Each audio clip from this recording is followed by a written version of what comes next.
Za uvod vas prosim, da osvežite zadnja navodila glede organizacije prireditev. Prireditve so do nadaljnjega prepovedane, so kakršnekoli izjeme? Logično, zaradi stanja COVID so praktično vsi dogodki prepovedani. Izjeme so tiste, ki je NIJZ že dal dovoljenje, tudi pa ne samo to, da so prepovedani ali pa omejeni, podjetja ali pa združenja si preprosto sploh ne upajo zaradi preventivnih ukrepov organizirati druženje ljudi, kar je pa tudi razumljivo. Kot uradni predstavnik slovenske industrije srečanj, seveda imate zagotovo nekaj predlogov za to, da bi dogodki lahko čim prej spet potekali v živo, ker dogodki se vendarle dogajajo na spletu, to morava izpostaviti. Kaj so vaši ključni predlogi, kaj so bili ključni ukrepi, ki ste jih tudi sprejeli, recimo, če omeniva ta certifikat in znak varno in zdravo na dogodke? Že takoj na začetku smo videli, da druženje ljudi je največji izziv, zato smo takoj v sodelovanju z NIJZ pripravili standarde oziroma certifikate za varno in zdravo na dogodke, tako za prizorišča kot za organizatorje in s tem pokazali našo resnost, odgovornost. Z tega vidika je kar veliko število podjetij pridobila ta standard za tega, da so lahko ponudili varne in zdrave dogodke. To je sigurno ena izmed rešitev, ampak dokler ne bo vlada oziroma ministrstvo za notranje zadeve sprostilo te omejitve pri številu udeležencev, tudi te certifikati nimajo prave vloge. Kdaj je realno pričakovati, da bi v Sloveniji spet lahko potekali večji mednarodni dogodki in sploh recimo dogodki z več kot 50 udeleženci? Je realno pričakovati, da bi to bilo še letos ali se vse te časovnice premikajo že v naslednje leto? Naši dogodki, tako domači, kaj še bolj mednarodni, pri prvem valu praktično vsi predstavljeni na pomlad 2021 ali še kasneje. Zdaj s tem drugim valom, ki ni samo v Sloveniji, to moram izpostaviti, ampak vemo vsi po celi Evropi, pa ne samo na Evropi, praktično po celem svetu, s poudarkom na Ameriki. Tako da z tega vidika jaz, po moji izkušnji, mi mednarodnih dogodkov pred jesenjo ne bomo dobili, ker glavna sezona je pomlad, pa jeseni in ta pomlad je za večino, se mi zdi, izgubljena. Lahko že postrežete s kakšnimi izračuni, statistiko, kakšen upad bo industrija srečanj doživela v tem letu v primerjavi z lanskim. Lansko leto je bilo najbrž da rekordno. Tako je, mi se profesionalno ukvarjamo z mednarodno promocijo Slovenije za poslovno srečanje in dogodke že skoraj 20 leti in ta razvoj traja. Tako da pravi uspehi kontinuirane rasti ali pa rekordov se dogajajo zadnja leta.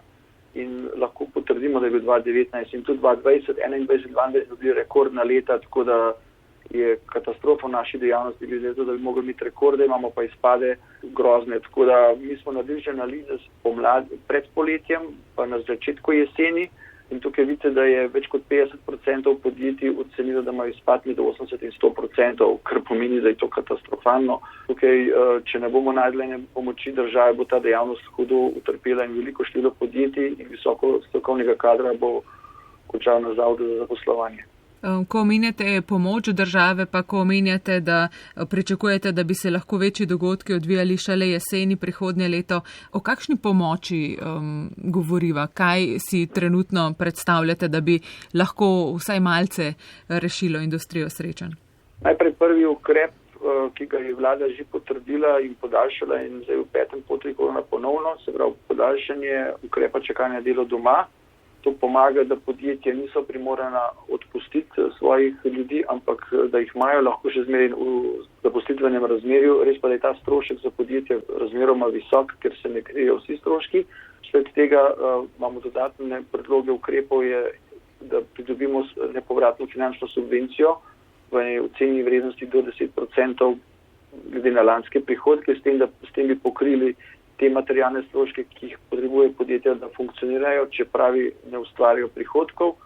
Potem smo še prosili, da bi država prevzela večjo garancijo pri kreditih z bank, ker banke zaradi slabih bilanc ne dajo kredit podjetjem brez garancije države in tukaj je treba ta procent dvigati.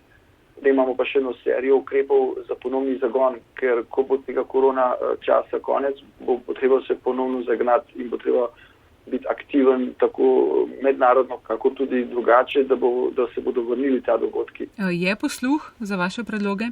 Posluh je. Od aprila se pogovarjamo z raznimi deležniki.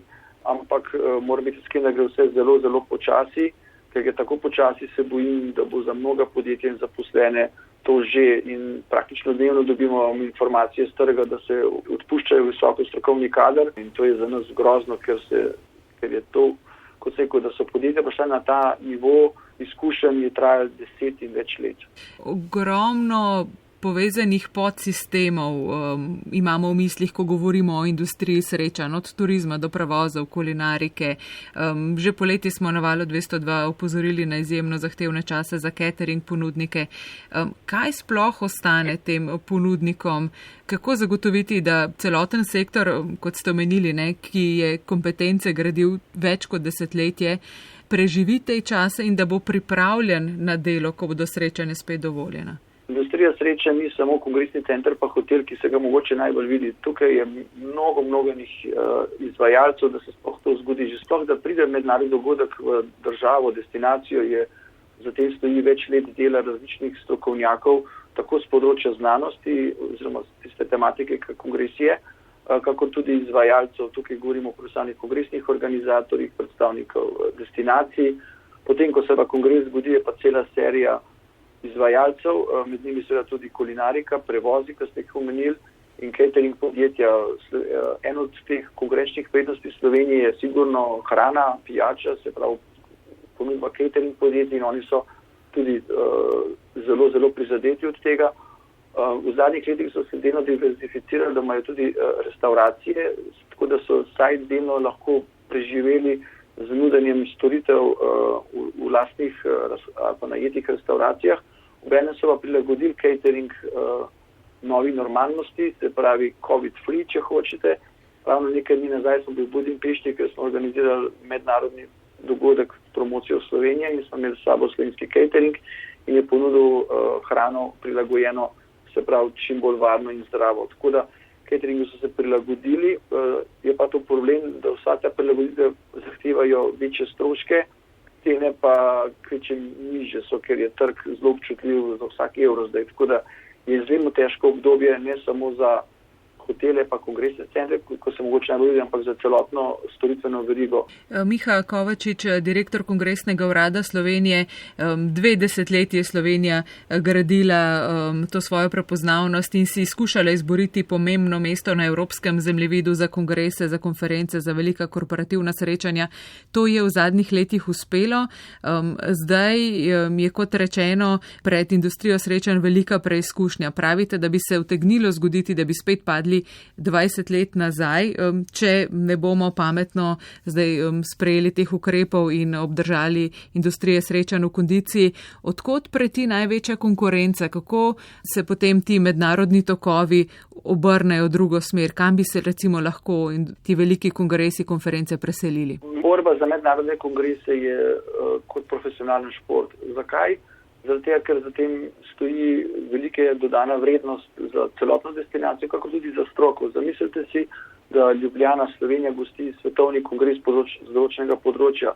Takrat je ta destinacija središče pozornosti celega sveta, tako z vidika stroke, z vidika financ in drugih učinkov. In tukaj država ustvarja velike prihodke, govorimo milijonske, in zato je praktično ni bilo treba nič posebnega narediti. Sled tega se vsaka destinacija, ki ima infrastrukturo, bori in to je praktično celotna Evropa in celoten svet. V mednarodnih kongresih ni tvoj konkurent Hrvaška ali pa Italija, tvoj konkurent tukaj New York, je konkurent Tokio, je konkurent Dunaj ali pa Budimpešta. In če bo vsak deležnik, ki bo zdaj odpadel kot destinacija ali kot država, si bodo drugi z veseljem razdelili. In problem je, ko bomo mi ta mesto na trgu, ki smo ga zdaj gradili skoraj 20 let, izgubili, bo trajal 10 let ali pa še več, da ga bomo nazaj dobili. Zato bomo potrebno zelo veliko denarja, energije in ljudi. In če bomo te ljudi izgubili, potem bo ta proces sam še daljši. In jaz se ne znam tega predstavljati, glede na to, da sem v tej industriji več kot 20 leti, se ne znam predstavljati, da bi šli nazaj v leta 90 plus, res se ne znam predstavljati. Za naše gospodarstvo, za našo državo, za ugled, za našo stroko in vsi, ki od teh kongresov dobijo tako drugačno korist.